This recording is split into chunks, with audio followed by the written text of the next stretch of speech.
Hello friends, तो इस video में हम इंग्लिश क्लास 8 का first chapter the best Christmas in the world का थर्ड पार्ट पढ़ने जा रहे हैं। तो अगर आपने हमारे चैनल पर हमारे इस पार्ट से संबंधित पिछली 2 वीडियो नहीं देखे हैं तो लिंक डिस्क्रिप्शन में डाल दिया गया है। अगर आप हमारे चैनल पर नए हैं तो हमारे चैनल को शेयर, सब्सक्राइब एंड कमेंट करना ना भूलें।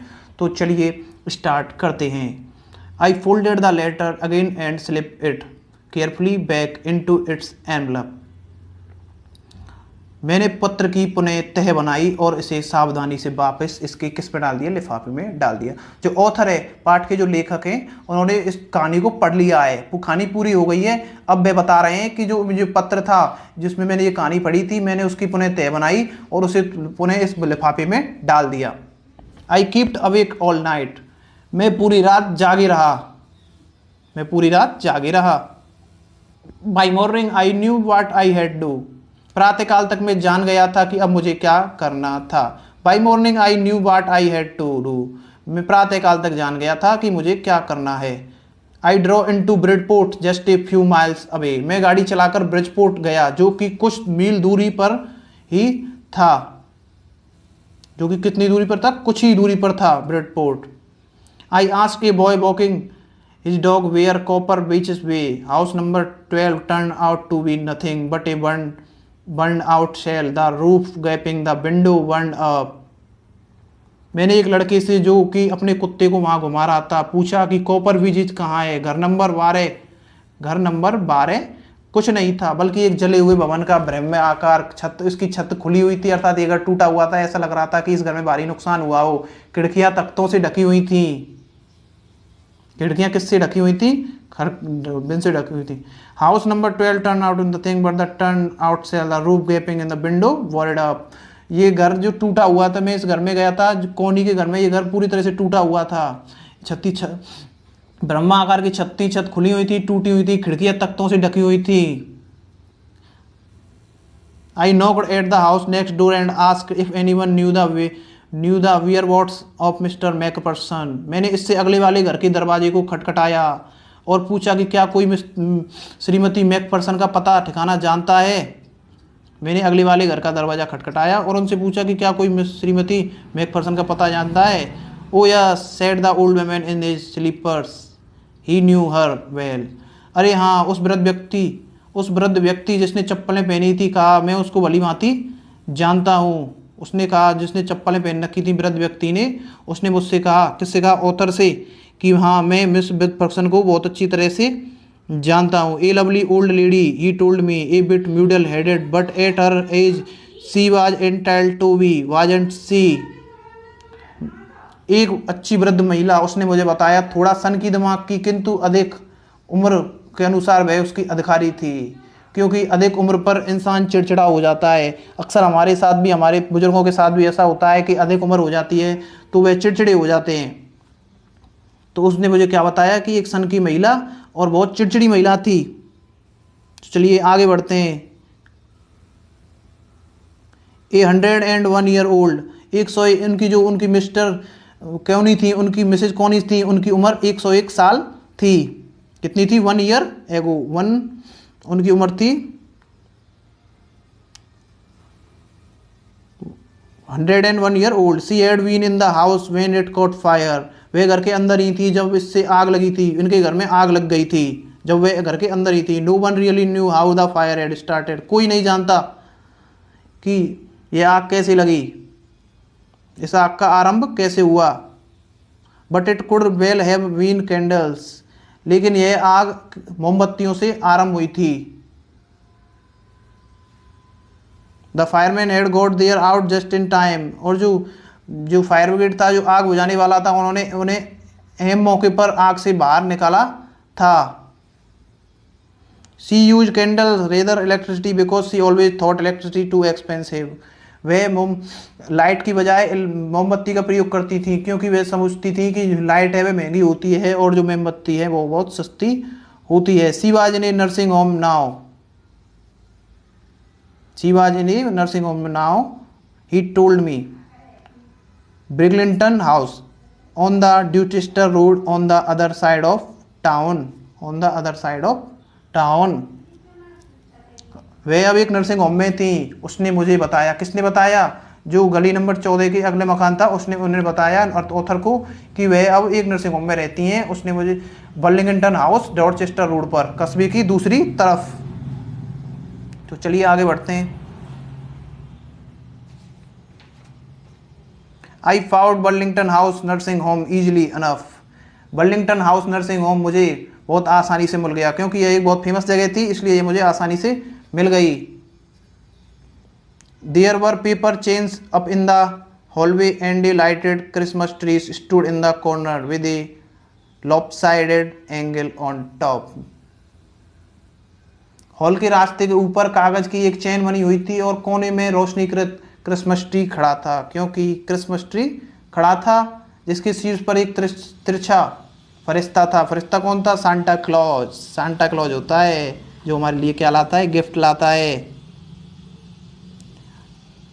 I said I was a friend come to visit Mr. Macpherson to bring her a Christmas present। मैंने कहा कि मैं एक मित्र हूँ और श्रीमती मैकफरसन से मिलने आया हूँ, वह उसके लिए क्रिसमस का एक क्या लाया हूँ? उपहार। I could see through into the dining room where everyone was wearing a paper hat and singing।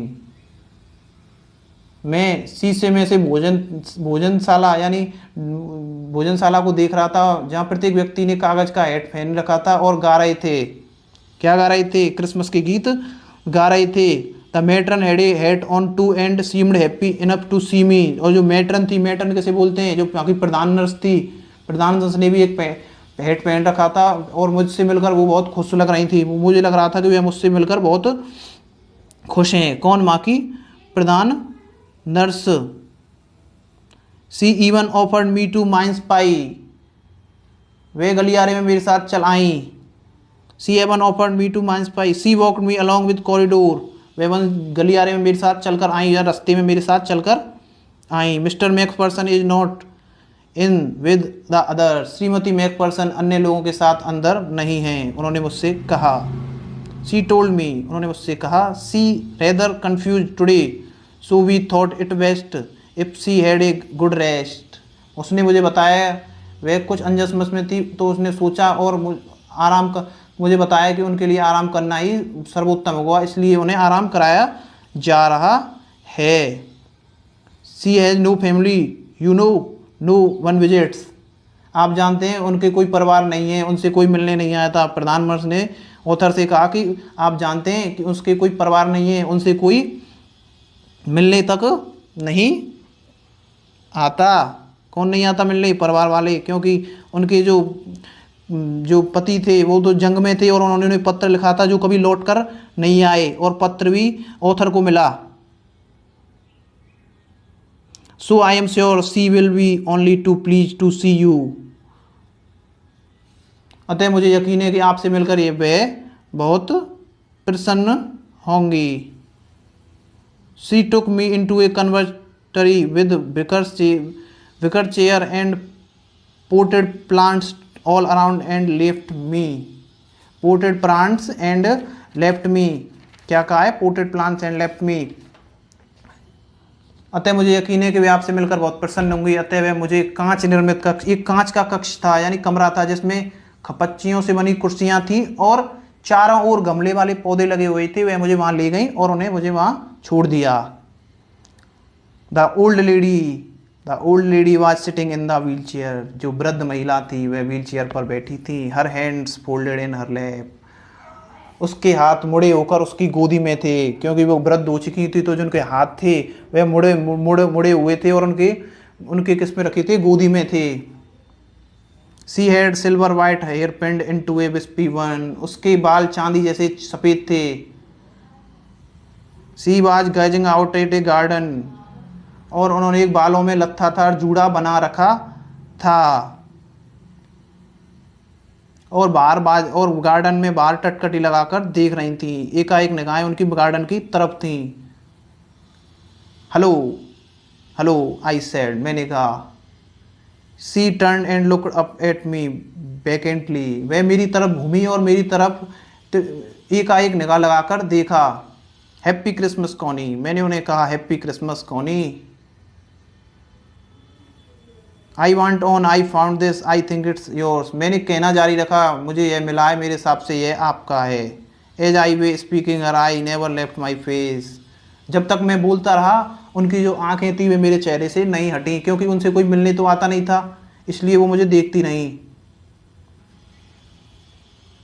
I open the tin box and give it of her. मैंने जो टिन का बॉक्स था जो मुझे बेंच में मिला था वो उन्हें दिया, उसे उन्हें दे दिया।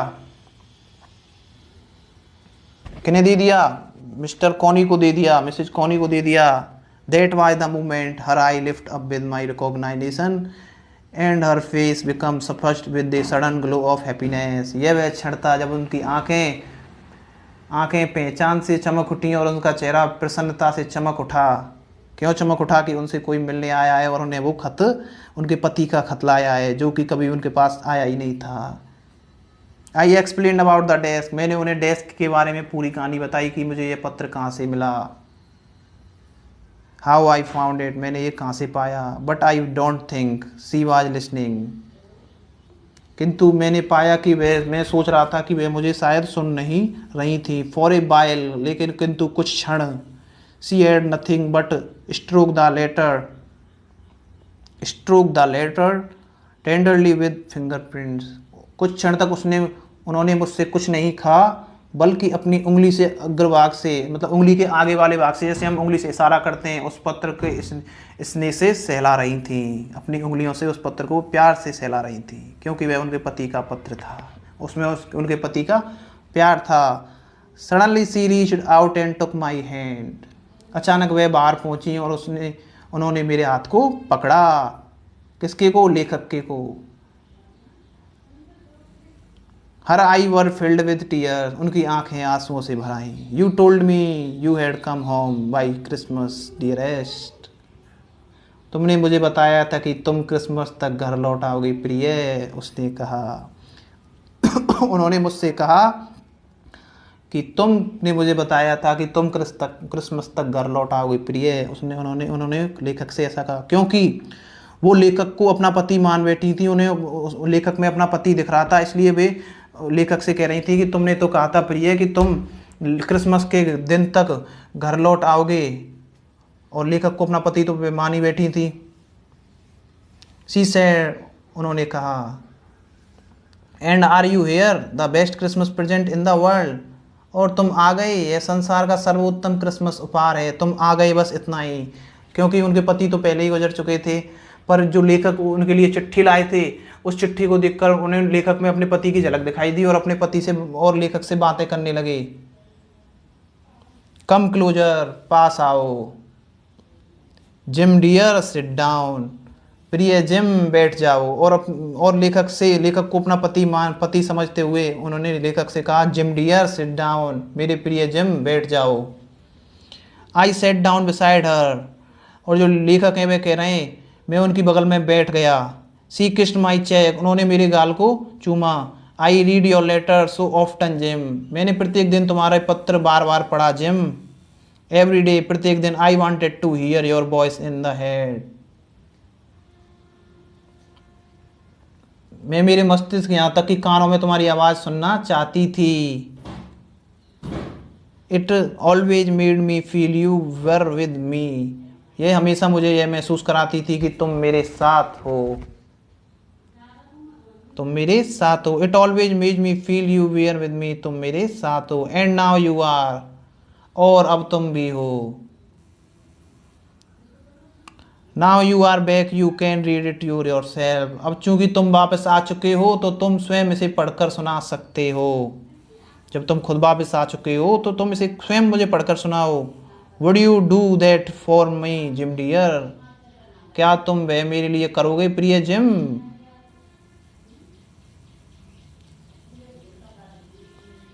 आई just want to hear your voice again, मैं तुम्हारी आवाज़ पुनः सुनना चाहती हूँ, मैं तुम्हारी आवाज़ पुनः सुनना चाहती हूँ। I had love that so much, मैं तुम्हें अत्यधिक प्रेम करती हूँ। I had love that so much, मैं तुम्हें अत्यधिक प्रेम करती हूँ। And then perhaps we well some tea and I made you a nice Christmas cake, marzipan all around. I know how much you love marzipan, मैं तुमसे अत्यधिक प्रेम करती हूँ। फिर शायद हम चाय लेंगे, उसके बाद हम चाय लेंगे, मैंने तुम्हारे लिए एक अच्छा क्रिसमस केक बनाया है, इसके चारों ओर मोर्जीपन लगाकर, मैं जानती हूँ कि तुम्हें मोर्जीपन कितना पसंद है। जो कौनी थी वह कह रही थी कि मैं जानती हूँ कि तुम्हें मोर्जीपन कितना पसंद है, मैंने इससे केक बनाया है। अर्थात जो इस कहानी से हमें पता चलता है कि जो कौनी थी वह 101 साल की हो चुकी थी, और जो लेखक उनके लिए पत्र लेकर पहुँचे नर्सिंग हाउस में, तो उन्हें वहम हो गया कि लेखक को देखकर उन्हें वहम हो गया कि उनके जो पति थे वह लौट आए हैं, और वह उनसे ऐसी बातें करने लगी। और इसी के साथ कहानी यहाँ समाप्त होती है, जिसके लेखक माइकल मोरपैगु हैं। तो कमेंट करना ना भूलें, शेयर करना ना भूलें, सब्सक्राइब हमारे चैनल को करना ना भूलें, और हमें बताएं कि यह कहानी आपको कैसी लगी। तो आज की वीडियो में बस इतना ही, मिलेंगे हम आपसे किसी दिन अगली वीडियो में, तब तक के लिए नमस्कार।